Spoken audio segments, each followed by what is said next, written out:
Cet homme s'appelle Kush Kalia, il est directeur général d'Agricam, Agriculture du Cambodge. Agricam a été fondé par des anciens cadres d'AgriSud. AgriSud est une ONG qui a créé depuis 1992 plus de 14 000 petites exploitations familiales, en Afrique et en Asie du Sud. 14 000 familles qui vivent autrement et sont sorties de la précarité. Les actions d'AgriSud s'inscrivent dans les objectifs du millénaire définis par les Nations Unies. On peut citer la lutte contre la pauvreté, la promotion des femmes, l'autonomie alimentaire des populations locales. Et on peut dire qu'AgriSud est un acteur de développement durable car les projets créent des emplois stables et durables. Les produits sont adaptés à la demande locale, c'est ce que vous allez constater car on peut lutter efficacement contre la pauvreté en faisant appel aux ressorts de l'économie locale. Voilà, là on est donc à côté de Siem Reap, à une trentaine de kilomètres. On va retrouver dans un village, on va retrouver deux filles d'AgriSud. Vous en savez déjà plus que moi. Voilà, la Françoise, Marion et Chloé d'AgriSud. C'est vrai, vous en savez plus que moi quand je suis arrivé dans le village. Bon alors Marion, le projet, dis-moi, qu'est-ce que c'est? Le projet, c'est un projet d'appui à la diversification et à la professionnalisation de l'agriculture. C'est-à-dire qu'on essaie à la fois de diversifier les cultures parce que sinon traditionnellement ils produisent surtout du riz. En caricaturant un peu, c'est que du riz. Ils vont faire un petit peu de légumes pour eux. Et là, l'objectif, c'est de promouvoir des cultures pour lesquelles il y a un débouché sur le marché. Essentiellement, les légumes, ça marche bien, et ainsi que les champignons, et puis aussi la viande de porc. Est-ce que le marché, c'est un marché local ou un marché vers l'exportation? Uniquement local, pour le marché local, puisque un des objectifs, c'est aussi de substituer les exportations par des productions locales, puisqu'au niveau du Cambodge, il y a beaucoup de choses qui sont importées des pays voisins. Donc les agriculteurs produisent pas suffisamment pour le marché local. Donc il y a vraiment de la place pour les produits qu'ils pourront produire sur le marché local. Et là, dans le cas de Siem Reap, il s'agit à la fois de légumes traditionnels que les Cambodgiens consomment, mais aussi de légumes adaptés au marché du tourisme, puisqu'il y a énormément de tourisme. Qui est l'homme qui vient d'arriver là? Eh bien, c'est Kush Kalia, le directeur d'Agricam, donc une association qui, avec AgriSud, essaie de promouvoir la diversification et la professionnalisation de l'agriculture. Ouais. Alors, je vais me mettre à côté de lui. Pour peut-être c'est toi ou c'est lui qui va me dire ce qu'est AgriSud, ce qu'est Agricam et quel est son rôle. Ça fait des questions compliquées, ça. Je vais présenter brièvement AgriSud et Kalia pourra présenter Agricam alors.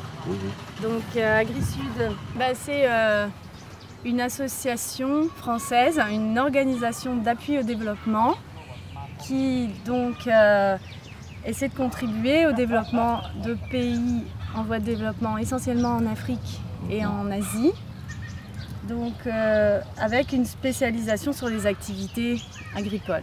L'Agricam, c'est un mot. Agricam, c'est agriculture du Cambodge. Donc pour la suite, les activités d'AgriSud internationales au Cambodge depuis 1995 jusqu'en 2003 pour continuation de travailler pour l'appui au développement agricole à partir de 2003 jusqu'à peut-être pour la future. Il y a une chose qui est importante dans AgriSud, c'est l'approche économique du développement.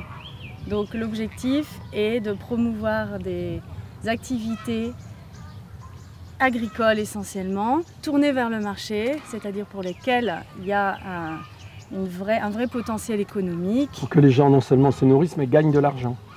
Exactement. Ça permet à la fois de contribuer à la sécurité alimentaire et augmenter le revenu des familles, également de leur apporter une activité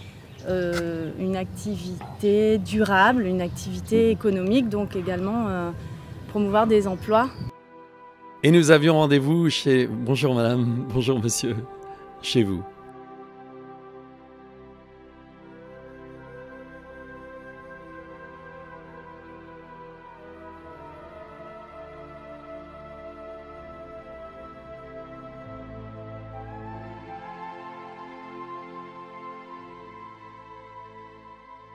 ce que je voulais dire, c'est en quoi la méthode d'aujourd'hui, que vous avez apportée, en fait, est très différente de celle d'avant. C'est des gestes techniques, c'est quoi?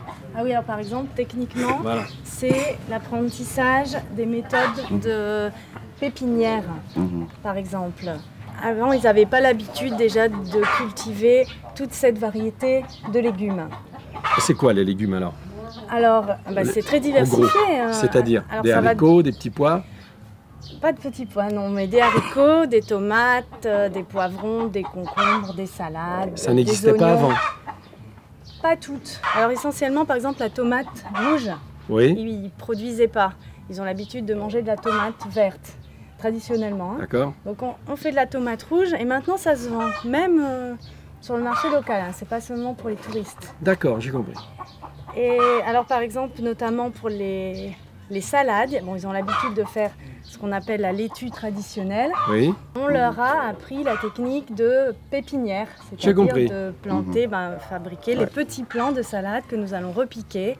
Alors ça, c'est vraiment une technique nouvelle qu'ils ont appris. Ah, d'accord, La d'accord. pépinière, repiquage.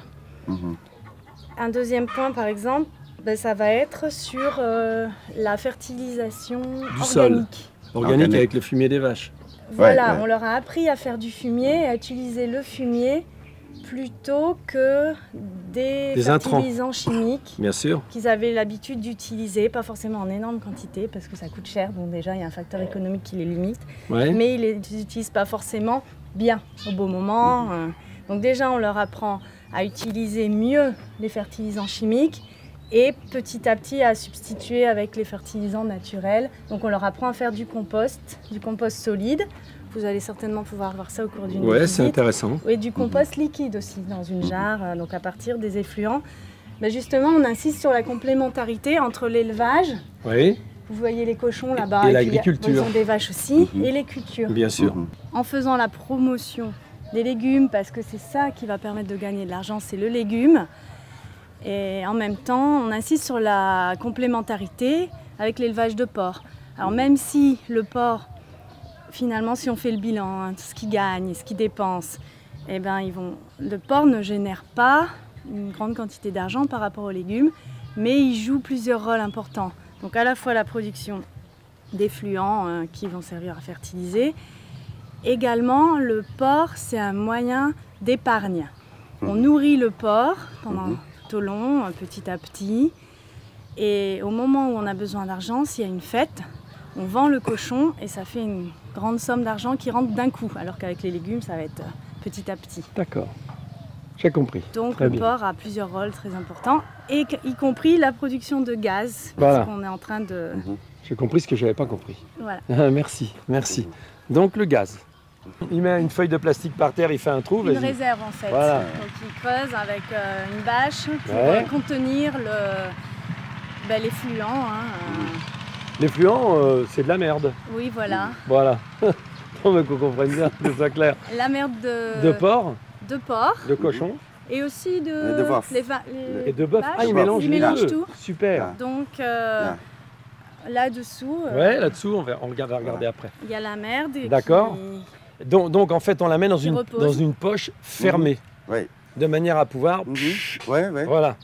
Parce que the first thing he need to be collect Oui, oui, j'ai the compris. cow and the pig manure 500 kilogrammes. Ouais, 500 kilos. Yes. Pour résumer tout ça, il a réinventé le paix. C'est un paix permanent, c'est ça? Tu vois que tu comprends bien le français. Allez, arrêtons de dire des bêtises. Le gaz se trouve dans cette grande poche de plastique qu'on voit par terre. Il va sortir par les petits tuyaux bleus pour aller jusqu'au réchaud à gaz que l'on va allumer évidemment pour faire la cuisine. Voilà le réchaud. Vous avez compris? Peut-être bien qu'on va faire cuire le coq. Il n'est pas très gras. Hein. Non, mais il a fait des petits, donc ça va. On va le laisser courir.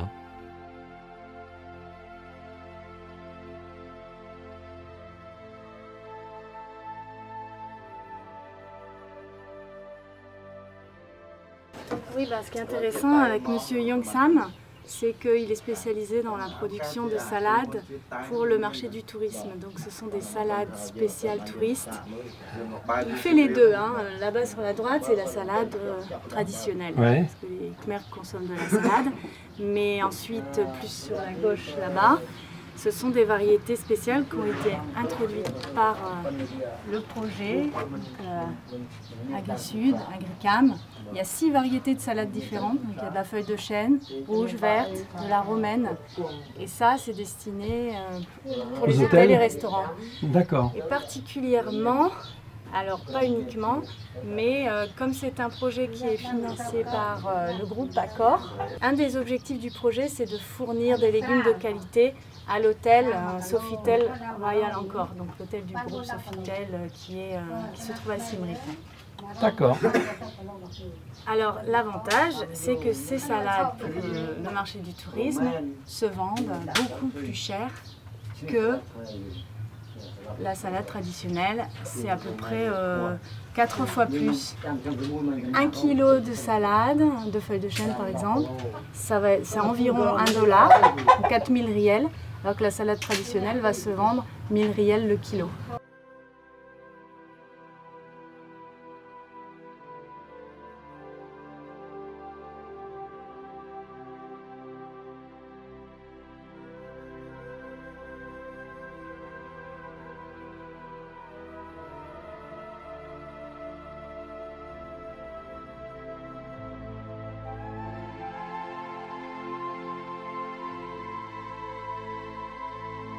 Et merci au groupe Accor qui participe à des projets comme celui-là un peu partout dans le monde.